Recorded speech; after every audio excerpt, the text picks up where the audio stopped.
El video es la historia de este sol que vemos hoy en día y su hermana, la luna. Es la historia más importante para ellos y para la religión que ellos, algunos de ellos, llevan hasta ahora desde hace 2000 años, 3000 años, no sabemos, ¿no? El figura más importante en esta religión y en esta historia también se llama, en Yanisha tengo su nombre, pues, ellos lo llaman nuestro abuelo, bruma de la mar, la alma y fuente de nuestra fuerza vital. En Yanisha es Yaktoyos Yikanki. Él es el creador para ellos en su religión. Lo mencionan en el video, pero él no actúa, ¿no? El star, el más importante en ella es el sol. Él se llama Yumpor Ro, flor, Partsisha, poderoso, Echina. Echina es muy importante. Echina es el color vermellón. Y es una referencia a las llamas de su sol, el color de las llamas. Vermellón es sagrado, es un color sagrado. Y van a ver ese color en esto. Su esposa es nuestra madre Aro, Yacho. En la religión Yanisha usan títulos para los poderosos antiguos. Nuestro abuelo, nuestro padre, nuestra madre. Es una manera de mostrar respeto para los. Entonces, otra que vamos a ver es Yumpor Echika. Él también, súper importante, es uno de 3 existentes de personas antiguos que tienen llamas de color vermelho. Este término, Echi, sugiere esto, y lo vemos ahora en Pachacamac. La historia de él y los alrededor de él forman una conexión muy importante con Pachacamac. Y el último es nuestro Yumpor Echika, hoy en día es Ira, es Huanca, es una Huanca.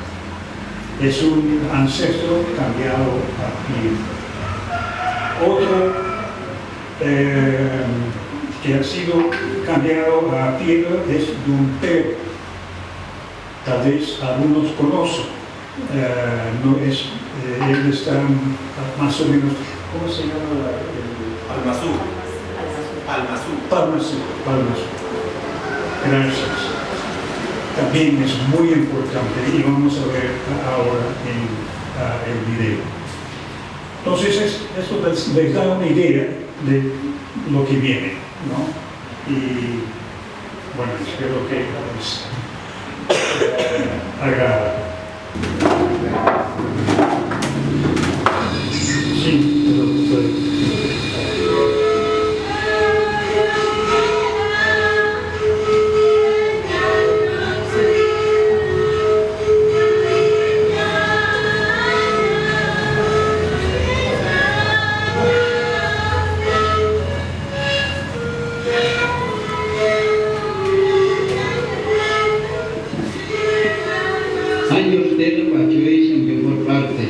En este video recordamos a nuestro Padre del Sol, también llamado el Poderoso. Es el ancestro más importante y compasivo para los Yanis. Fue enviado a nuestro mundo, junto a su hermana la Luna, por nuestro abuelo Dios. Al subir al cielo expulsó a Rich, el sol anterior, por habernos maltratado mucho. Luego regresó para transformar el mundo en un lugar seguro para nosotros.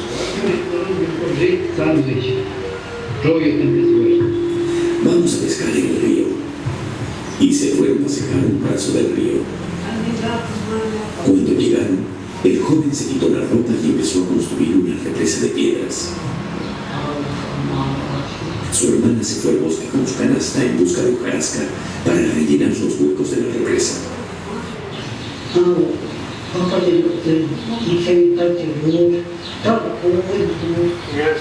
Mientras recolectaba hojarasca, encontró dos flores muy bellas. Una era de color rojo y la otra de color blanco. Recogiéndolas, las puso entre sus senos, debajo de su kushma, la que tenía amarrada en la cintura con una soga. Cuando tenía la canasta llena de hojarasca, tocó su seno para asegurarse de que las flores todavía estaban allí. Pero no las encontró. Desató la soga y sacudió su kushma, pero habían desaparecido. Por su bendición, caminaron hasta el valle de Gramazú, en Oaxaca.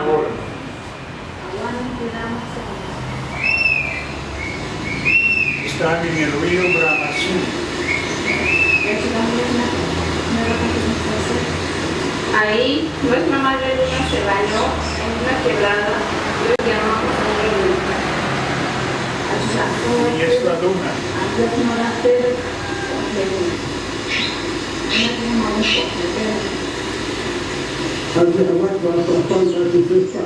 Mi papá me contó que las mujeres embarazadas solían venir a esta quebrada para bañarse y también llevaban agua para bañar a sus bebés recién nacidos. Me dijo que el agua sirve para que la gente no se enferme y para que tenga larga vida. A mí también me bañaron con esta agua. Será por eso que ahora, aunque ya soy anciano, sigo con vida y buena salud. Que vengan todos mis paisanos y parientes aquí a esta quebrada. Pueden llevar agua para bañar a sus hijos para que no sean enfermizos.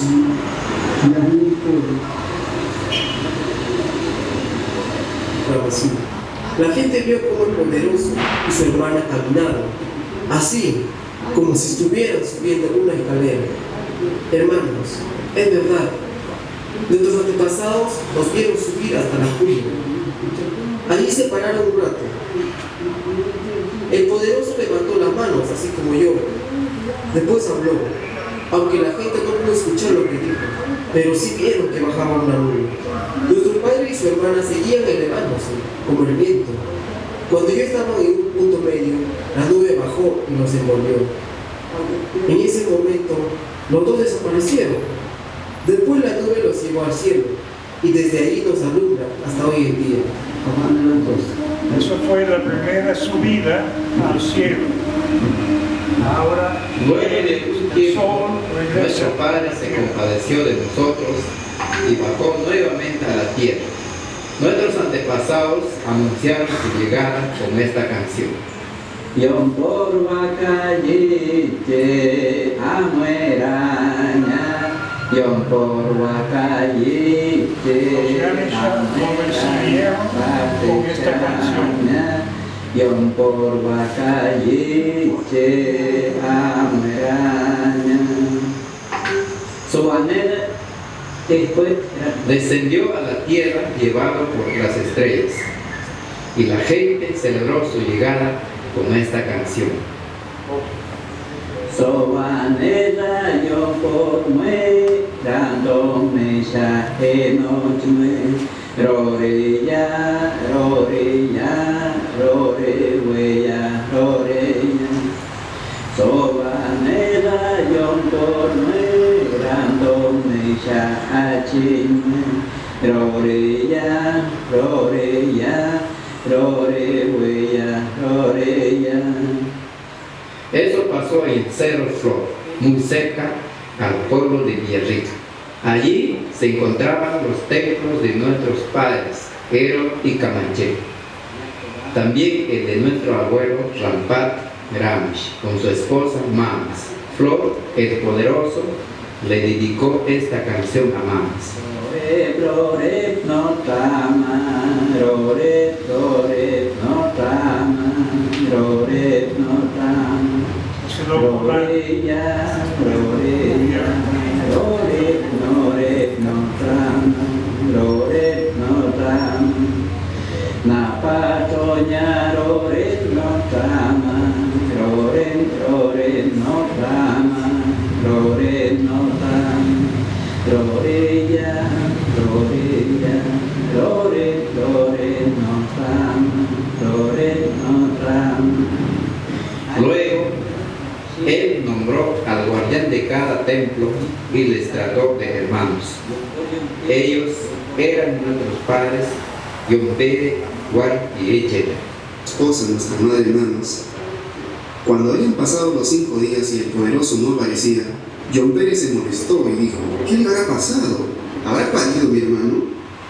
Lleva este pañal para su bebé. El poderoso estaba regresando cuando se encontró con el ayudante de su hermano. Molesto, Flor el poderoso gritó: por insultarme, que sea piedra. ¿Cómo se atreve a burlarse de mí? Ahora mi hermano se quedará aquí en esta tierra para siempre. Antes de convertirse en piedra, John Pérez le suplicó: hermano, si me vas a dejar aquí, te ruego que mantengas lejos todos los peligros y calamidades hasta que tú vuelvas y nos lleves a conocer a Dios.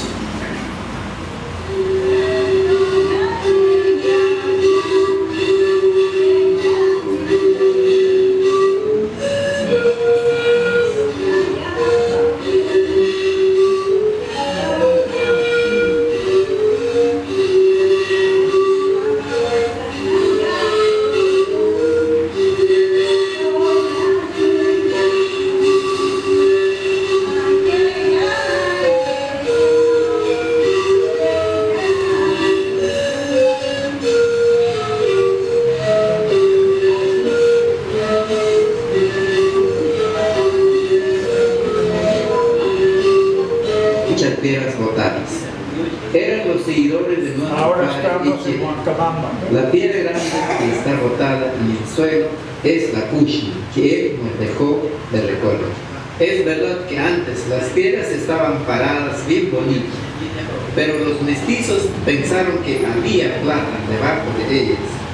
Trajeron su tractor Caterpillar y botaron a nuestros ancestros al suelo. Aún así, nosotros siempre hemos sabido que Echeta ha peleado con su hermano Flor el Poderoso aquí, en Huancabamba. ¿Cómo sabemos esto? Los antepasados nos contaron que cuando se pelearon, cada uno se convirtió en fuego. Y se tiraron de un cerro al otro con todo su fuego. Y así se quemaron todos los cerros. Miren, solo lejos se ven los árboles. Pero aquí alrededor de este valle todo se ha quemado. Al final, Echeta se quedó en el cerro grande que se llama Chiporio, aquí en Huancabamba. Claro que sí, por eso debemos contar la historia así a nuestros hijos y nietos. Echeta peleó para reivindicar a su hermano Yompere. Echeta no dijo nada contra su hermano Flor el Poderoso, pero sí estaba molesto porque él había convertido a Yompere en piedra. Por eso han peleado. Cuentan que fue vencido por su hermano Flor el Poderoso, quien lo convirtió en piedra. Echeta dijo a su hermano: si me vas a dejar en esta tierra con mi hermano Yompere, te pido que bendigas a este cerro grande y que me dejes allí en la cumbre. Según nuestros antepasados, ese cerro se llama Chipore. Ahí dicen que Flor el Poderoso hizo una laguna y dejó a su hermano en medio de ella. Cuando visitamos a nuestros ancestros, siempre los honramos con reverencia, con música y con danza. Allá, en esa montaña, que llamamos Checorepe, existen dos lagunas. Desde ahí subió al cielo nuestro Padre. Sobre esto no estamos mintiendo. Eso me ha contado mi mamá y mi abuela Martina. Mi abuela vivía en Arcos al Sur y luego migró a la zona baja donde todavía vive mi mamá. Ella me aseguró que en la cumbre de este cerro existen dos lagunas. Antes mis abuelos las visitaban.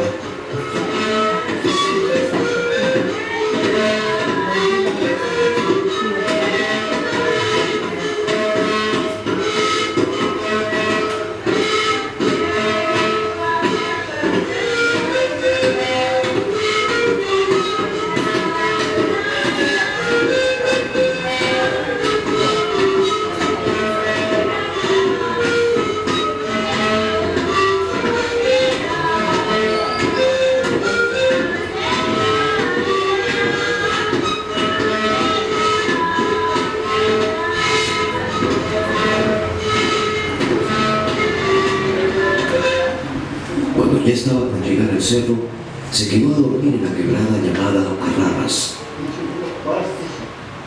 Desde allí se despidió de todos sus seguidores y de los que él había convertido en piedras. Él subió al cielo por el cerro Checorepe.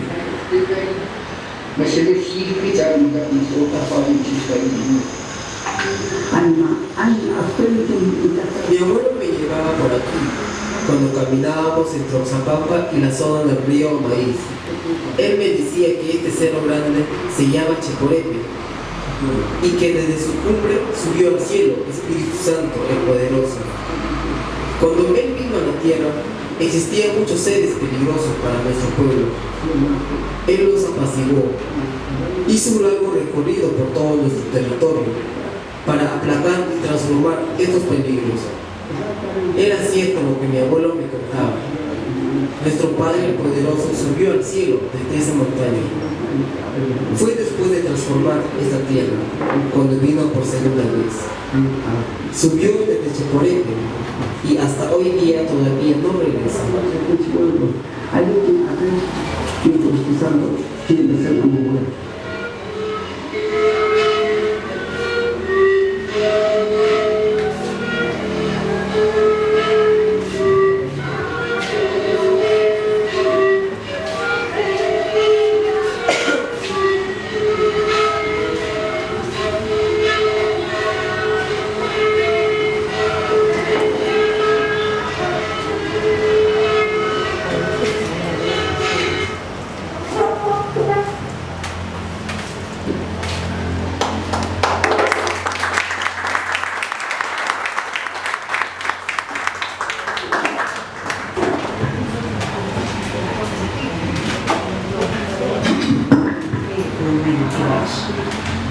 Hace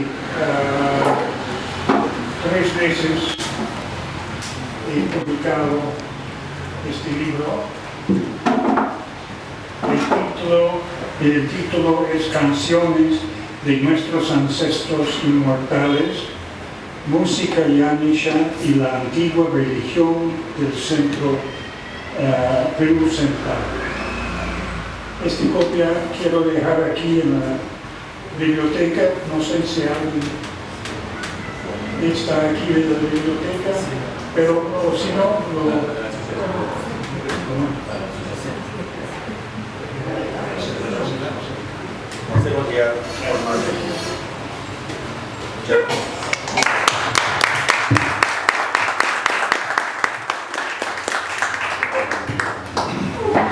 Bien, muchas gracias Richard, ha sido una exposición muy ilustrativa. Muchos quizás se pregunten, ¿y qué hacemos en este conversatorio? Pero sin embargo, si no conocemos la historia, es una historia que no se va a saber nunca más. Es importante, y lo mencionábamos anoche también, ¿no? Historia que no se cuenta, historia que se pierde. Entonces, nosotros hemos querido que en este ciclo, en esta conferencia, se aborde de primera instancia la historia del pueblo yamasha.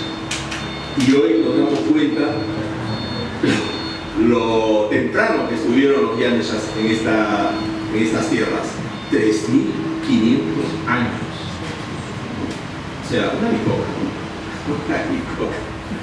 Pero bueno, es muy importante saber esta historia, es muy importante. Hoy muchos de nosotros la conocemos. En lo personal no tenía idea de que los Yaneshas hubieran estado tanto tiempo por acá. Y no tenía idea de que los Yaneshas tenían como Dios también a Pachacamac, ¿no? Y cuando nos ponemos a pensar y remontamos al colegio de la historia de Perú, Pachacamac pues es un Dios de la costa, ¿no? ¿Y qué hacen los Yaneshas de la costa? Para sorpresa nuestra, creo yo, hoy nos damos cuenta que los Yaneshas han caminado por todo el Perú, ¿no? Y más allá quizá. Bien, muchas gracias nuevamente, Richard. Ha sido una exposición muy extraordinaria, excelente. Muchas gracias.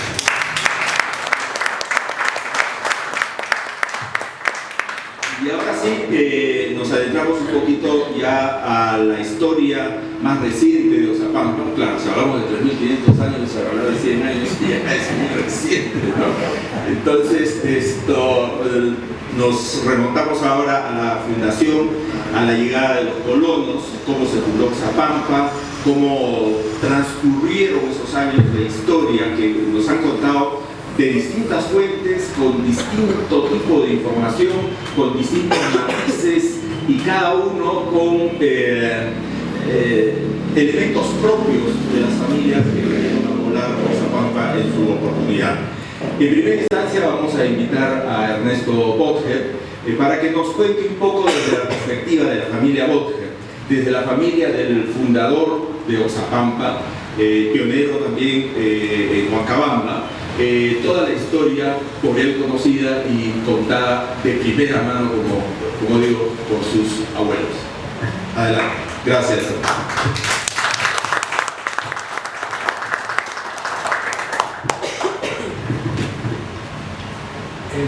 En primer lugar, muchas gracias por la invitación.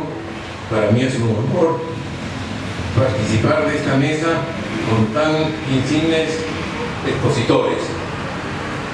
Gracias a los miembros de la municipalidad, a la asociación y sobre todo a todas las personas que han tenido interés y que están aquí presentes. Para mí es un honor participar con Richard. He leído algunos artículos de él, con la familia Schleppe, que también participó en la fundación de Oxapampa, y a la familia Travifré, que también estuvieron ahí. Yo voy a hacer una pequeña reseña de cómo se llega a Oxapampa y cuáles han sido los pasos previos. En Oxapampa, aún como pueblo o ciudad del mundo occidental, no existía. Existía, como bien lo ha expresado Richard, y más conocidos que ayanicas, nosotros los llamábamos los campas o amueyes. Como también él lo ha mostrado en su exposición gráfica, hubieron muchos combates entre los ayanicas, campas y la gente andina que iba llegando a esta zona, y también con los sacerdotes, con los sacerdotes que venían a evangelizar y aumentar los territorios de la colonia. Me voy a referir primero, antes que a la familia Bottger, a Huancabamba. Huancabamba era ocupada por los nativos y pues poco a poco también fueron bajando gente andina, principalmente de Cerro de Pasco y de Huanca. Posteriormente fueron llegando y adquiriendo tierras, comprando tierras, españoles y criollos, o tal vez también mestizos. Así fundaron las haciendas de Chilachi, Naranjal, Chaupimonte, Funchao, Carolina, y Ranchería formaba parte del Fundo Atumpata, que después se dividió entre Ranchería San Luis.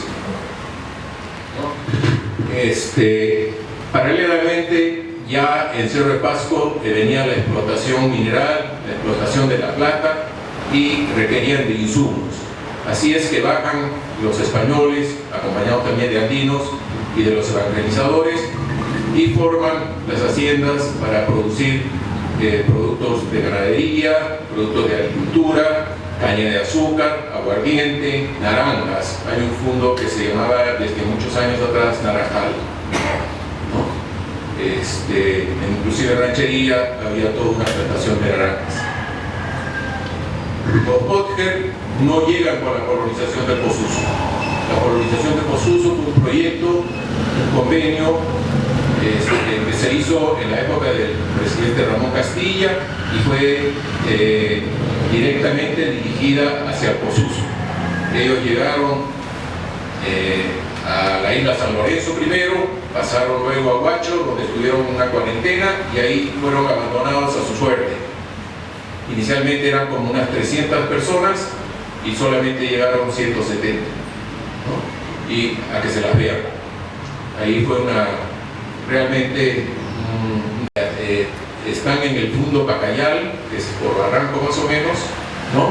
Un tiempo, y de ahí se trasladan a Cerro de Pasco con otros alemanes para fundar la cervecería Herold. Estando en Cerro de Pasco, Enrique, mi tío abuelo, ahí quería hacer una salvedad, no soy directamente del tío Enrique, ¿no?, sino de Otto, el hermano menor. Enrique, acompañado de Pablo, Pedro, que eran los mayores, habían escuchado algo de esta zona y decidieron venir a explorar. Estuvieron aquí, les gustó, bueno, no aquí, acá estamos en Oxapampa, y me refiero a Huancabamba, ¿no? Les gustó, regresaron y animaron a su papá y a la familia a mudarse a Huancabamba. Ellos compraron el Fundo Ranchería al señor Gerardo Sánchez, que era un español y que tenía también más territorios, ¿no? Y no solamente compraron ranchería, sino también compraron al frente del río, que voy a hacer pues una pequeña referencia ahí. Compraron desde San Daniel hasta Yanachaga, que esto era una zona, digamos, una zona prolongada. Estando ya la familia en ranchería, el tío abuelo Enrique, con su mismo carácter exploratorio, observó que al frente, todas las haciendas españolas que se habían venido haciendo estaban al lado opuesto del río. A la mano derecha, mirando de allá, a este lado era ocupado por los Amuechas Campas. Los Amuechas Campas no eran tan amigables inicialmente, ¿no? Había muchas confrontaciones y los mismos españoles, andinos que venían tenían problemas, como ya lo ha explicado también Richard. Acá quiero hacer una salvedad. Yo estoy acá sentado al costado de una eminencia.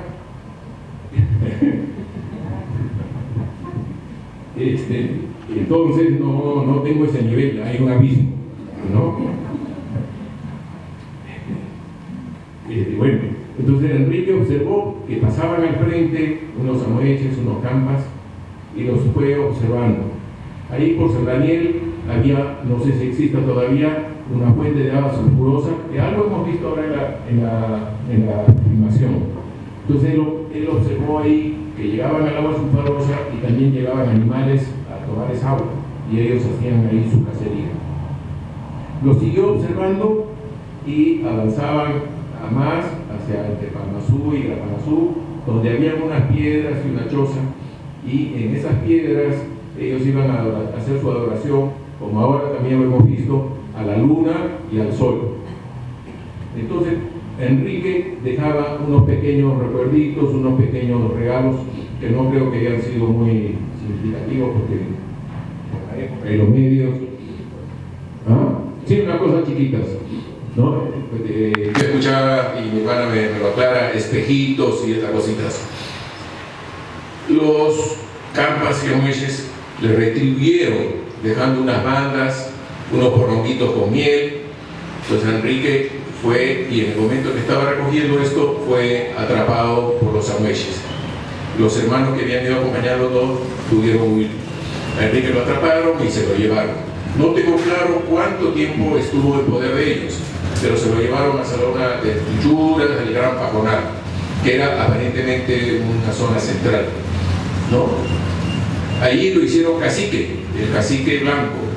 Después de un tiempo, él regresó a la familia, inclusive vino acompañado de alguno de ellos, ya eran amigables entre ellos, ¿no?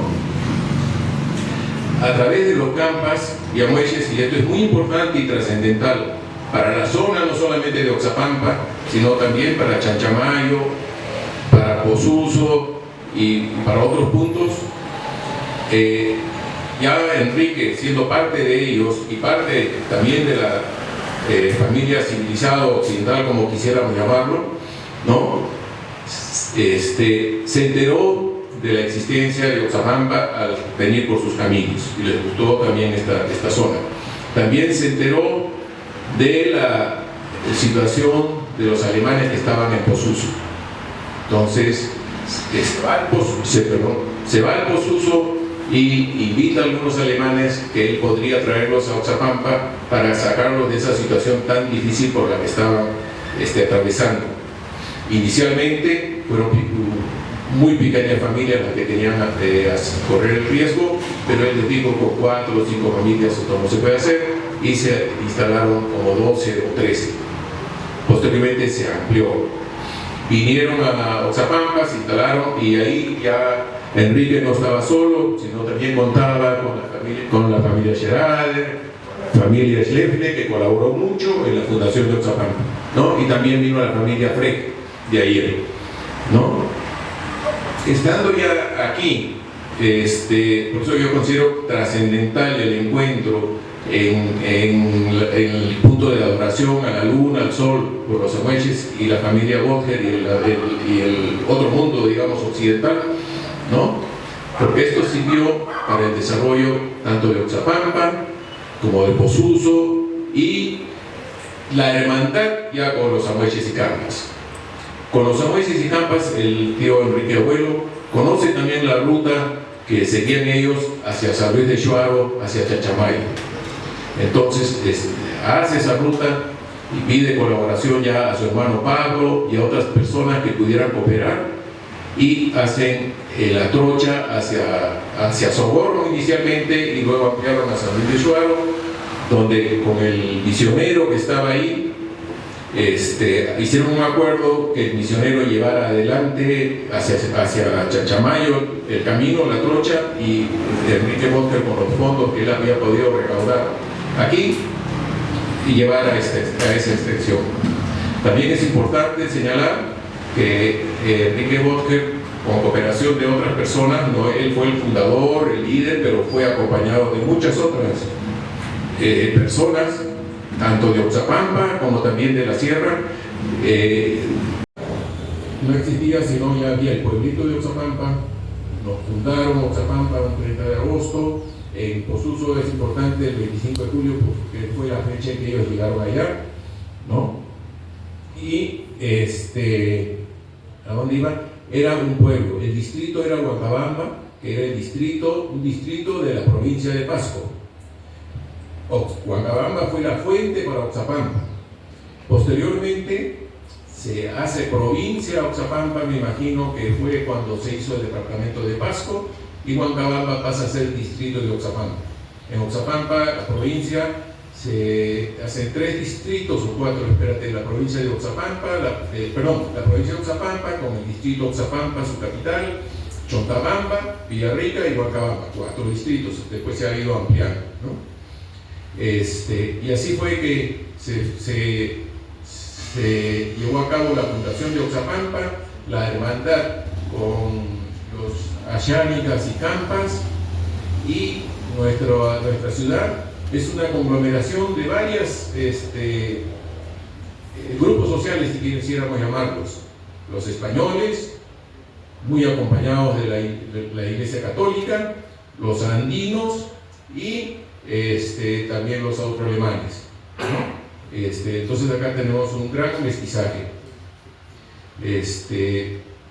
Ahora, por ejemplo, yo leí que Posuso es una palabra también amuey, Chacampa, que viene de agua de sal.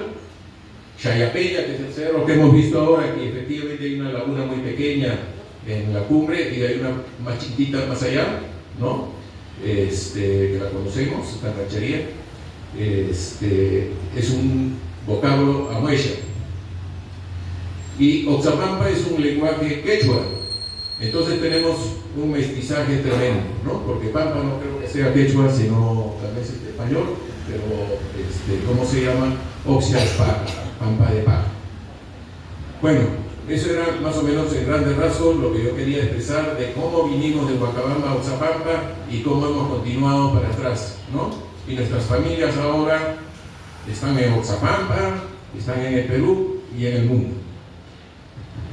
Gracias.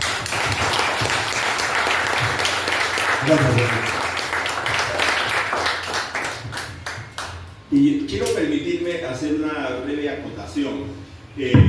Cuando nuestros panelistas comentan la Fundación de Oxapampa y mencionan algunos apellidos, quiero que lo entiendan que cada uno de ellos relata la historia desde su perspectiva. Probablemente no, en esos relatos se obvian quizá algunos apellidos muy importantes presentes en la Fundación de Oxapampa. Entonces, no queremos que esa falta de mención, si lo quisiéramos decir así, pueda afectar ninguna susceptibilidad. Perdón, sí, un segundo.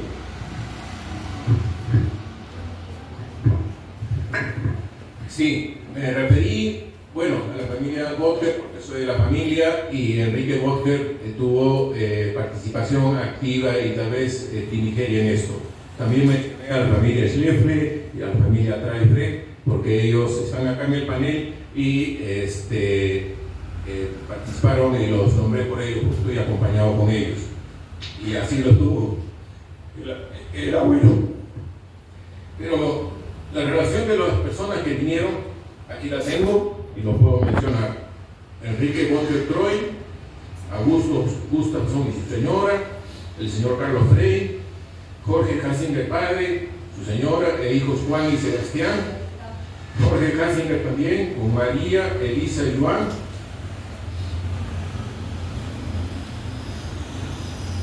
Carlos Alvengrin, Ernesto Polis-Mullenberg y familia, José Heidinger y familia, Ángel Tell y familia, Juan Valer, sus hijos Matías, Juan y Andrés, Andrés, Luis y Francisco Mayer, Juan y Jorge Lecle, Emrich Schlimenfessele y señora, Tomás Schaus y familia, Juana viuda de Jagger y familia, Eva viuda de Rigle e hijos, José, Ángel, Antonio y hermanas, Luis Lercher e hijas, Alberto Frey y familia. También se añadieron posteriormente a los mismos grupos Matías Müller, Jung y familia, Humberto Müller, Jung, Walter Rico Müller, Jung, Pedro Müller, Randolph, el señor Schlefle, o sea, aquí lo tenemos, ¿no? José Paul, Leonardo Verde, Gaspar Cárdenas, Suplicio Saberni, Miguel Verde, Elías Scherader, José Müller, familia Fiel, ¿no? Ellas fueron las familias, tal vez me falte alguna, le pido perdón, pero ellos fueron los que estuvieron acá.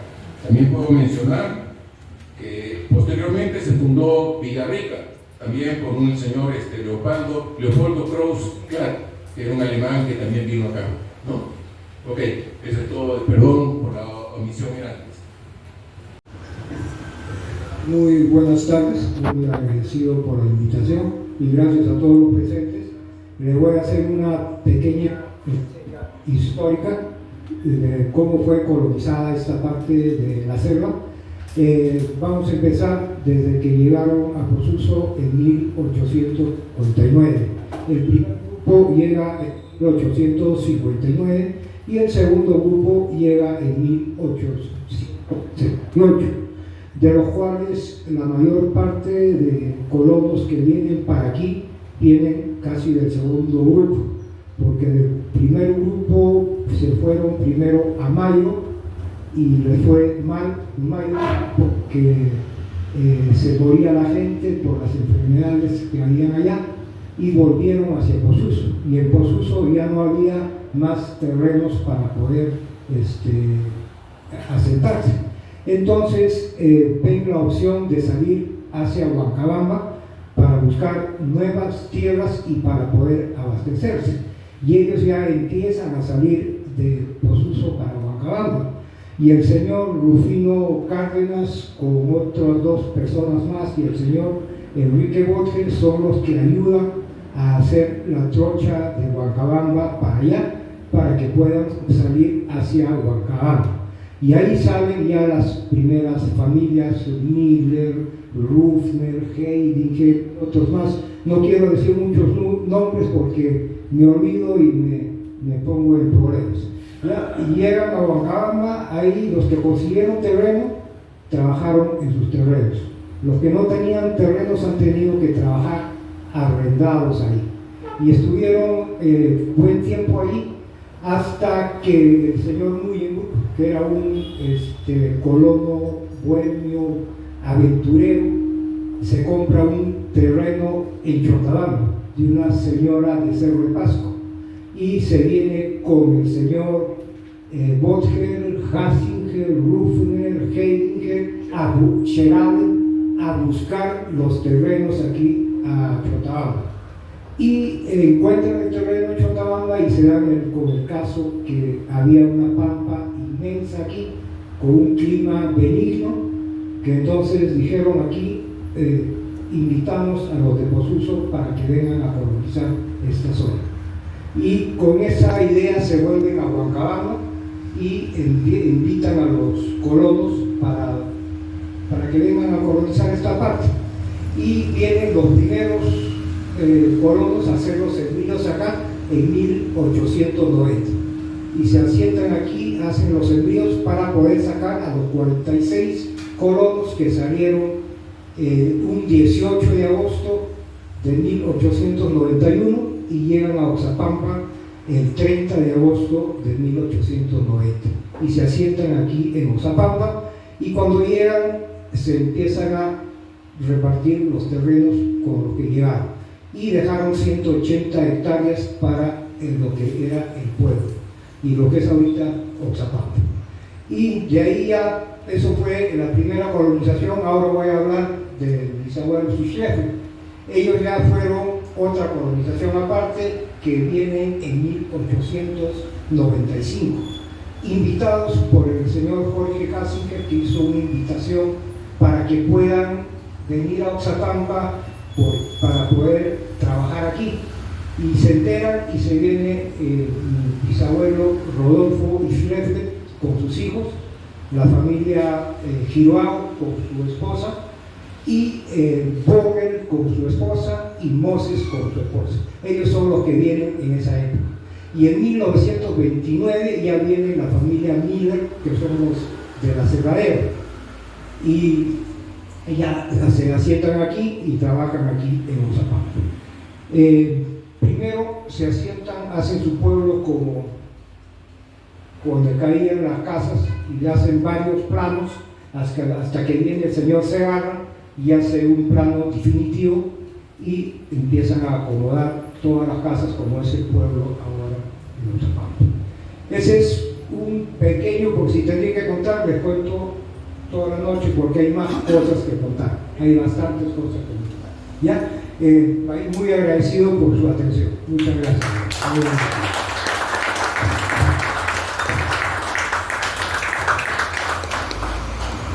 Muchas gracias, Armando.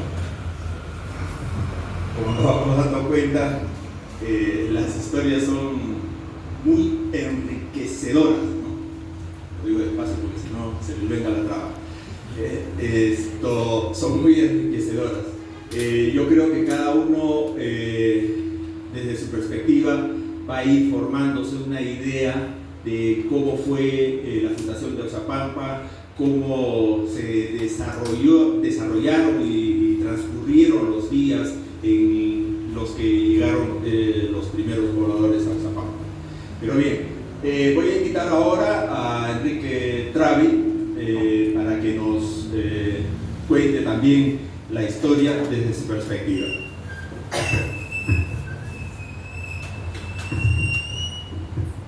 Buenas tardes a todos.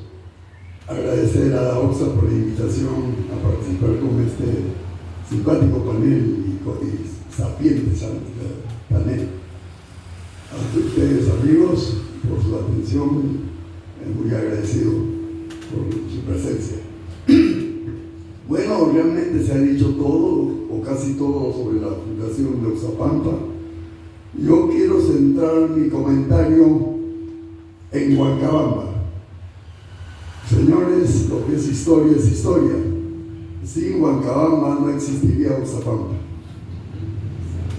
Si remontamos, como digo, históricamente la idea, cómo era la cuestión política en ese entonces, era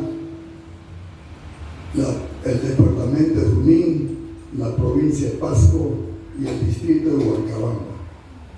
¿Qué pertenecía a esto? Pertenecía a Villarrica, pertenecía a Bermúdez, pertenecía a Iscosacín y toda la amplitud que tiene esta provincia. Bueno, eso perduró hasta el comienzo del 40, que se forma pues el departamento de Pasco, la provincia de Oxapampa y sus distritos iniciales eran Huancabamba, Chontabamba, el mismo Oxapampa y Villarrica, ¿no? Bueno, digo que Huancabamba es histórico porque la única vía de comunicación que había de estas tierras, que se llamaban las montañas de Huancabamba, era el camino de herradura que unía el Huancabamba antiguo, que es la hacienda Chilache, Ancabachanán, con Cerro de Pasco. Era un camino de herradura que, no me deja mentir acá Neto, que utilizaba bastante los comerciantes y el postillón que llevaba el correo para distribuir las cartas que venían continuamente para toda esta zona. Huancabamba, como historia, nos vamos a remontar a 1640, en que se tienen noticias las primeras personas civilizadas que llegan a Huancabamba, un señor Durán, minero de Pasco, que viene a Huancabamba y pide a la colonia de ese entonces terrenos en Huancabamba para producir agrícolamente y en forma de animales para alimentar a sus mineros de este repaso. Esa es como historia, como dato principal de partida de Huancabamba. Después tiene un momento nefasto en 1740 con el levantamiento de Santos Atahualpa, que, digamos, disculpen la palabra, pero una especie de arriar a todos los españoles y nacionales afincados en Huancabamba, que inclusive las capillas que habían ahí, por el levantamiento de Santos Atahualpa, y tienen que escapar de ahí. Hay un paréntesis grande desde esa época hasta la llegada de don Rufino Cárdenas. José Rufino Cárdenas es una persona que debemos recordarla con bastante afecto y esmero, pues es una persona muy renombrada para Huancabamba, al igual que Sánchez Menéndez, Genaro Sánchez Menéndez, su yerno, que hicieron tremendas obras en ese tiempo. Por ahí hay un puente que hizo por donde era su fondo, Cruz Blanca, para atravesar el río Chorobamba.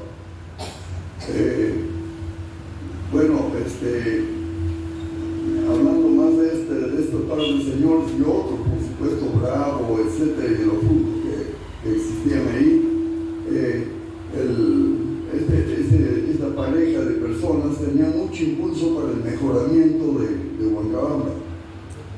Entre ellos, y ya sabiendo que la presencia, que iba a venir la presencia de colonos alposuso, en 1876 gestionan ante la prefectura de Junín y también ante el gobierno político de Pasco, para que la entrada de los colonos no sea por Huánuco, sino por las pampas de Huancabamba rumbo a Posuso. Lamentablemente no fructifica esto y sigue la idea que con la influencia de los de Huánuco se crea el pase por ahí. Bueno, pasado esto y llegaba a la colonia del Posuso, ellos, con su propio peculio y sus trabajadores, tienen mucho que hacer en Huancabamba y Oxapampa. En primer lugar, ellos planificaron el primer camino para unir a la colonia, saliendo por la hacienda de Yanachaga y por Piripinto y por las cuchillas de los cerros, por Cajompata hasta Posuso y otro grupo que venía del Posuso para empatar el camino. Fue un camino que se utilizó durante mucho tiempo.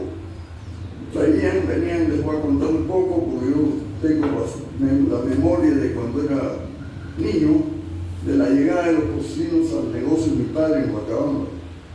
Ellos venían y después de una semana de viaje llegaban famélicos, llegaban con las mulas llenas de barro y las señoras con su vestimenta antigua, la túnica blanca hasta los pies, cubierta de pelo con el mismo vestido, y con sus zapatos rudos hechos por ellos mismos, pero con la fuerza de un hombre que descargaban los sacos de arroz de las mulas como si fuera un hombre.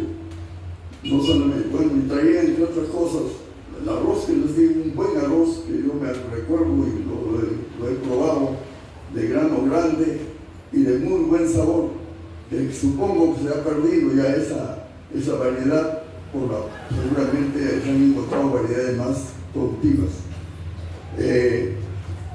Ellos traían, aparte del arroz, traían en las latas que conocemos de galletas, las traían soldadas con estaño, pero llenas de manteca y chancho con chicharrones.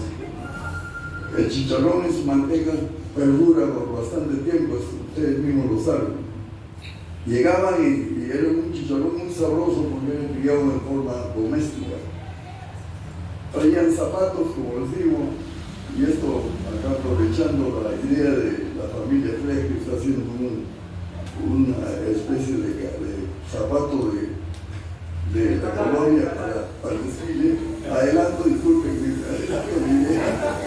pero era realmente zapatos muy bien hechos, de cuero curtido por ellos, no con la finura de los que se hacen actualmente, pero con la suavidad máxima que se podía darle y con las suelas clavadas con estaquillas de madera. Y después, ya que se consiguió un poco de clavos para zapatos, se acostumbraba a poner los clavos bomba, que eran con cabeza sobresalida para que no resbale el zapato. Traían también, no sé en esos tiempos valga la oportunidad de decirle que no se conocía la cocaína ni otras drogas, pero traían la coca en fardos para la venta a los agricultores que como acababan acostumbraban masticar. Traían todas esas cosas y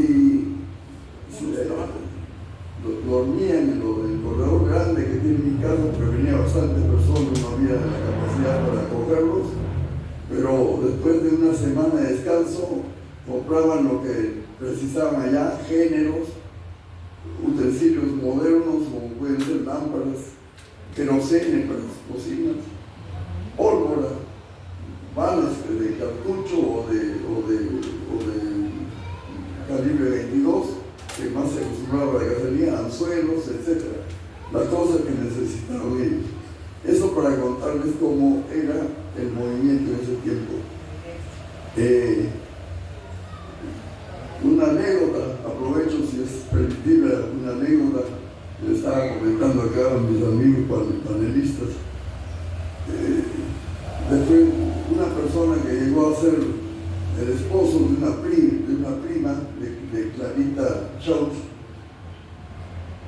Gilberto Bauman, lo conocí yo en Huancabamba, que yo era bastante menor que él, ya no está.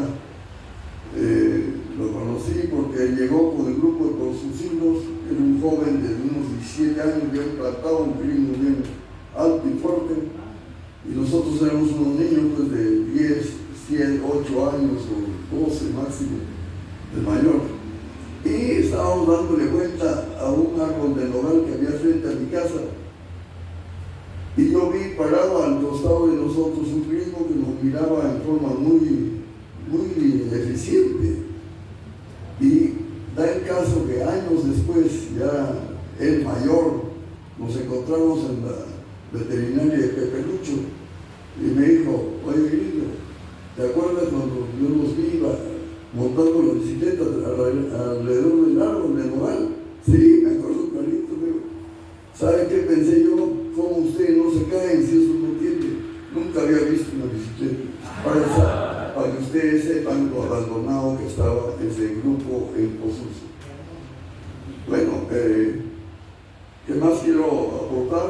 Quiero aportar de que, así como estos señores Sánchez Menéndez y su suegro Ruino Carnes aportaron para el camino con su propio pejulio, para el camino hacia Pozuzo, también enviaron peones aquí y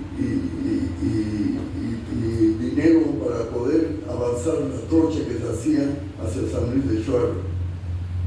Bueno, eso es lo que puedo afirmar, porque ya mis compañeros han hablado todo lo que es el caso de la Fundación del Zapalo.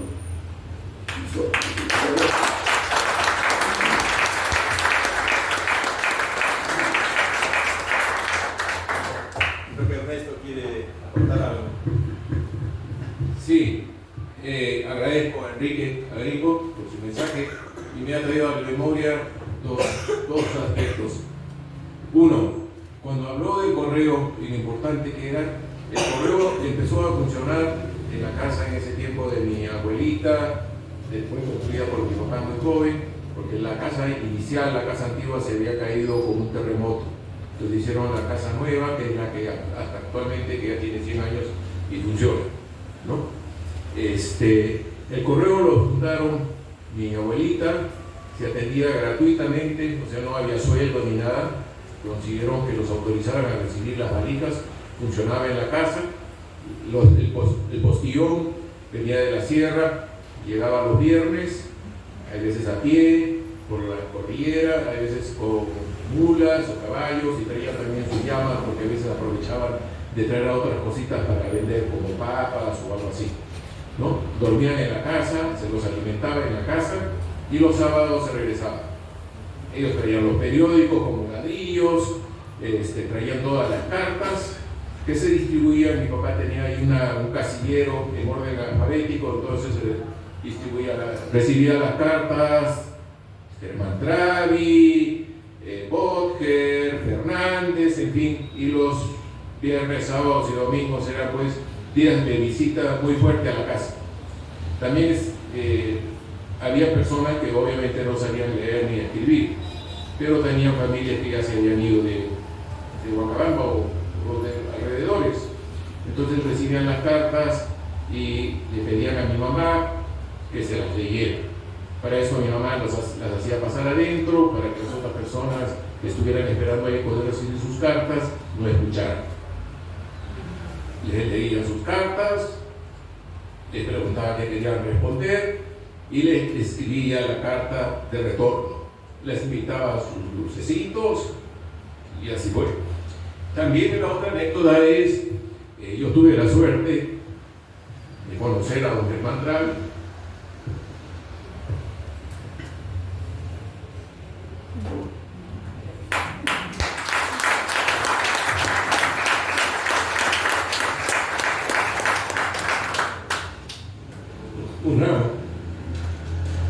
Una persona de gran corazón, que cuando los chinos llegaban, como él ha expresado, les hizo unas casitas, ¿no? Y los atendía ahí. Su mamá, la señora Frey, que era parte de la colonización, otra persona bella, les decía: papá Germán, mamá Rosa.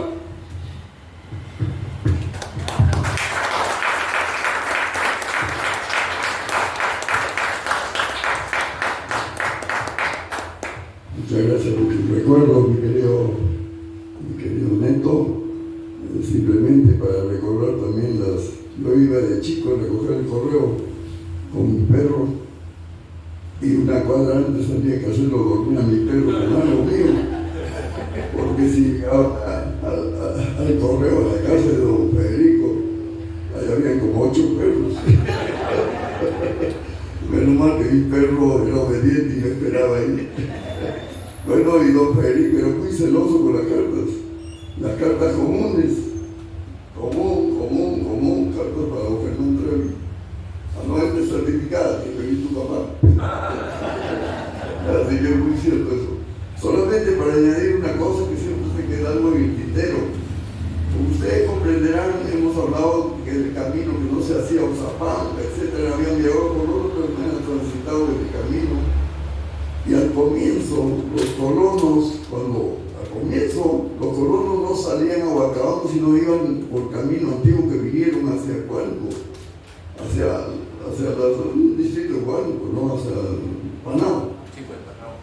Sí, pero después, cuando se hace ese camino por Cajopata, bajan al Tingo, donde vivía don Matías Miller y sus hermanos, y por ahí había un puente, porque el centro de todo el comercio era pues el antiguo Huancabamba, era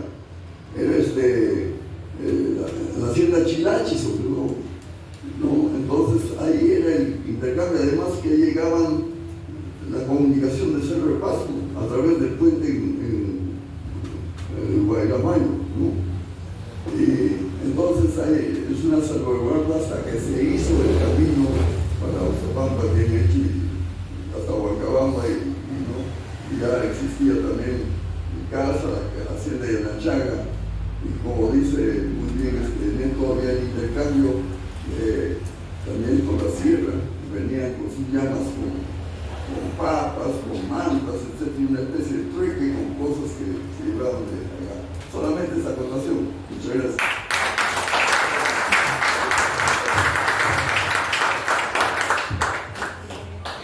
También quiero resaltar el tema de la educación. Allí en Huancabamba no había colegio, no había nada. Yo ya tuve la suerte de poder ir al colegio y me imagino que a los inicios Ringo y sus hermanos tal vez no fueron al colegio inicialmente, pero sí sus papás contrataron a unos profesores. Antes de eso, ya la familia Maurtua también había contratado a unos profesores a los que iban sin distinción, los hijos de los campesinos, los hijos de las otras personas, y en el caso de la familia Maurtua, el profesor era el señor Yune, que después estuvo acá en Oxapampa, ¿no? Y él en su casa les daba. Don Germán Travi, una persona muy buena, contrató al señor Flores y al señor Paucar, y creo que había un señor Paredes antes, ¿no? Y la educación era así general. Es importante señalar el desprendimiento que tenían estas personas. Había que hacer caminos, se hacían caminos y ellos pagaban con su peculio y no a ver qué me vas a dar, ¿no? No había algo de hoy. Había que hacer educación, hacían educación.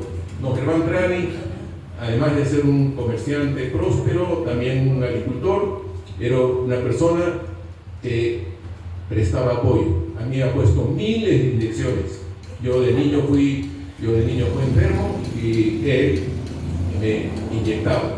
Y de mayor, una vez ya llegué de Lima, que me venía de vacaciones, la carretera era llena de polvo, que todos lo deben saber, y llegaba pues con la garganta destrozada, y yo sufría de las amígdalas, me daba fiebre alta. Entonces fui a su casa, mi padrino, y le digo, estoy maluco, tengo esto. Ah, eso es infección, pero ahorita no tengo ni una inyección para esto. Pero yo estoy curando a mis perros, tengo acá unas inyecciones para los perros. ¿Te las pongo? Me las pones. Y me las puse y se acabó. Salí ladrando, pero ahí.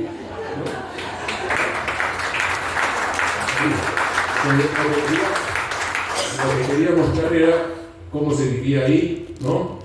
Y posteriormente se fundó primero un colegio que se llamaba el Colegio de Huampo, después en una casa que era de la familia Yarachaga y que era construida para la municipalidad, tenía inclusive, íbamos al colegio, pero tenía su placa ahí de consejo municipal. Ahí se hizo el colegio y poco a poco se fue ampliando a lo que, bueno, es hoy, ¿no? Pero lo que quería decir era la confraternidad que había entre todos y que, bueno, eso se perdió con el tiempo también, ¿no? Gracias.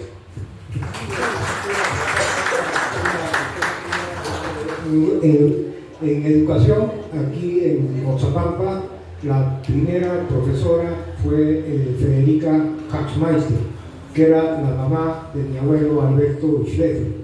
Y en salud, los primeros aquí han sido una familia Miller con una señora Álvarez, que era curioso y curaba con sangre. Y luego ya fallece el señor Álvarez y la señora también ya no se dedica a eso, y mi abuela Federica se encarga de la sanidad de Oxapampa por 30 años hasta que ya vienen sanitarios aquí a trabajar.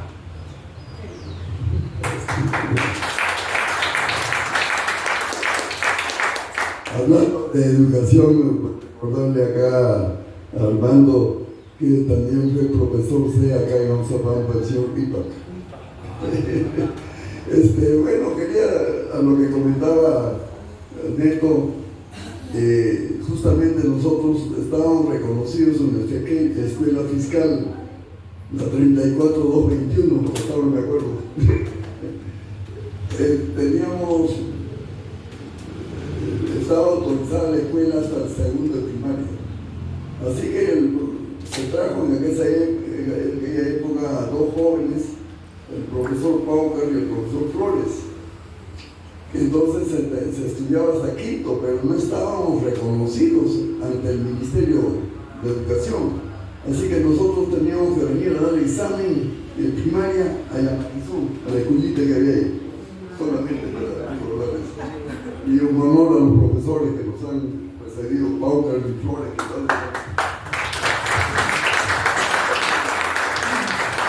Muchas gracias.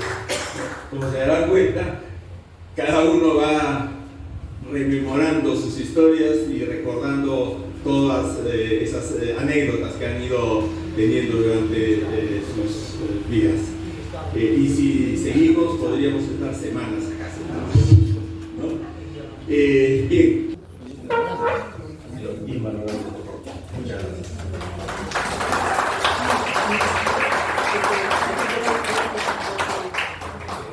Muchas gracias. Yo no soy el expositor. Creo que de amigos.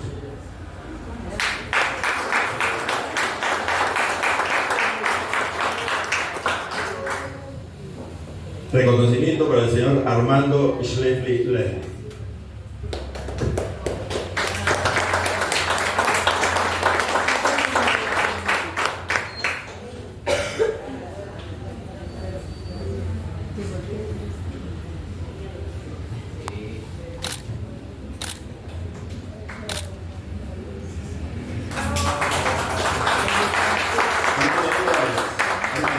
Armando, un ratito no te vayas. Este es un evento cultural, ¿no? Y Armando tiene un, ¿cómo llamarlo? Aparte del museo, ¿no? Tiene la historia en su, a ver, ¿no? Más que nada porque la familia Miller Rado se ha casado con Botker, con Fred, con Fletcher, y todos somos una familia. Así es.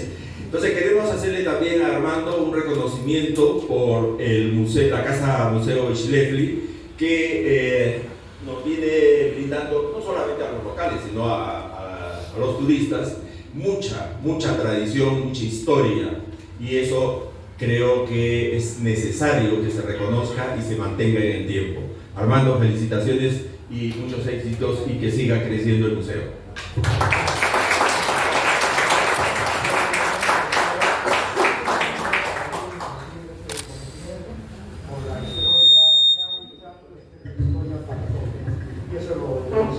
Con lo que era verdad. Gracias.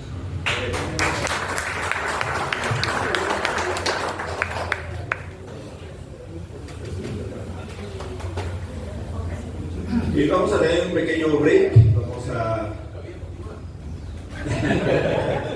Vamos a invitarles un refresco, algo para compartir mientras departimos o compartimos algunas ideas adicionales.